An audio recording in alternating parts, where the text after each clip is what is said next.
TikTok user discovered Nalgene-style water bottle with labeling from a Seattle REI co-op, identical to bottle in Gabby Petito's YouTube video. Northport, FLA. Exclusive. Brian Laundrie's parents unknowingly walked just a few yards away from locations in a Florida nature preserve where police found their son's personal belongings and remains Wednesday morning.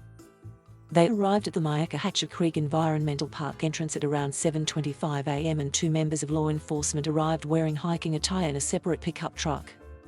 One later identified himself as a member of the Northport Police Department, and the other works for the FBI, according to Laundrie family attorney Steve Bertolino.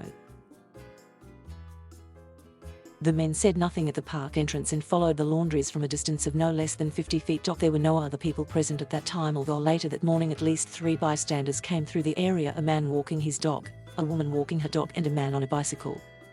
All of them were encountered under the power lines outside of the trail where investigators found Brian Laundrie's remains that morning. The parents entered the park on foot, with Roberta carrying a red backpack that appeared stuffed with water bottles, the outline of which were easily seen bulging through the fabric.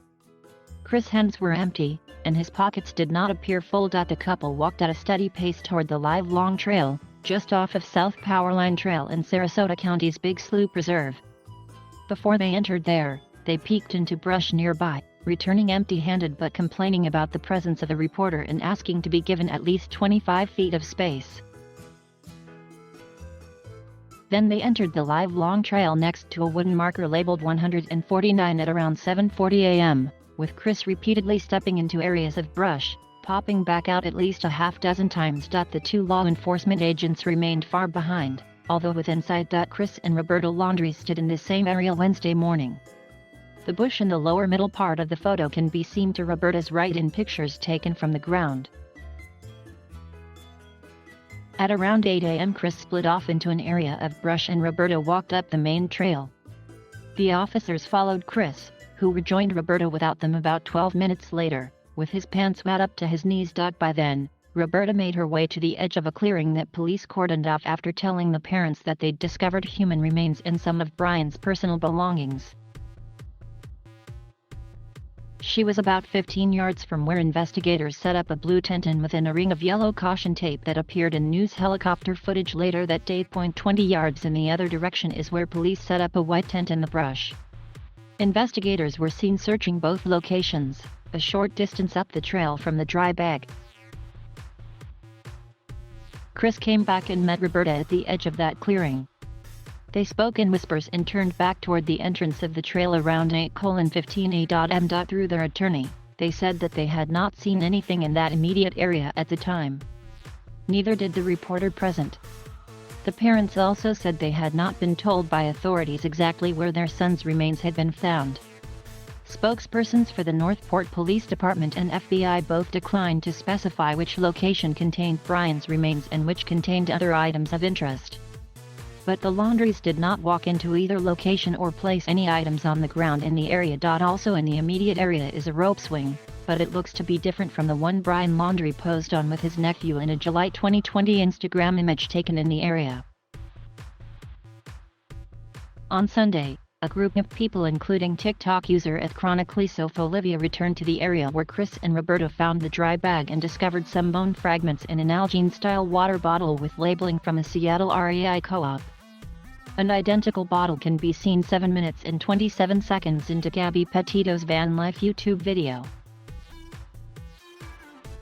This screen grab from the Nomadic Static YouTube video appears to show the same water bottle hanging on the left side of the van door. Police collected the bones but could not determine at the scene whether they were human or animal. They left the bottle behind and later said none of the items found Sunday were tied to the investigation. The department's spokesman did not immediately respond when shown the screen grab from Petito's video. Richard Stafford, the attorney for Petito's parents, said he didn't understand why police would have left the bottle behind. "It looks like hers," he said. "We have a picture that's from before she left for her trip. It looks like that bottle. I don't know why it would be left there." Laundrie's parents had gone into the park on September 13th and 14th to search the same area, Bertolino said, but it was dark and raining the first night and underwater the next day. "It's also the same area where they told investigators they believed their son may have gone all along," he added. and where Chris searched with police in early October. At around 8:20 a.m. on Wednesday, Chris led Roberta through a patch of brambles and other brush toward the edge of a clearing roughly 20 yards off the main trail. As the reporter followed, he put his phone away to brush the thorns aside and enter the clearing, observing the parents pick up a white dry bag and a dark object. The parents put the item into the bag. Their body language immediately following this discovery can be seen on video, and they began their trek back to the power lines. Bertolino later said the bag belonged to Brian but said he could not specify what the parents found along with it. Beginning at 8:30 a.m. Chris spoke with Bertolino twice on the phone and also with a Northport detective, the lawyer later said. The parents stood under the power lines in direct sunlight until the detective met them at around 8:41 a.m. Only some of their conversation could be overheard. "I think we might have found something," the detective said at one point. Bertolino later explained that the parents were shown images of a backpack on the officer's phone and asked to confirm whether it belonged to Brian. They said yes. The officer then informed them that human remains had been found nearby and asked them to leave the park, go home, and wait for an update. They returned home a few minutes past 9 a.m. The detective then stated that the park would soon be closed and that he was blocking the entrance to preserve evidence. Within minutes, police arrived in force and officially shut down the area.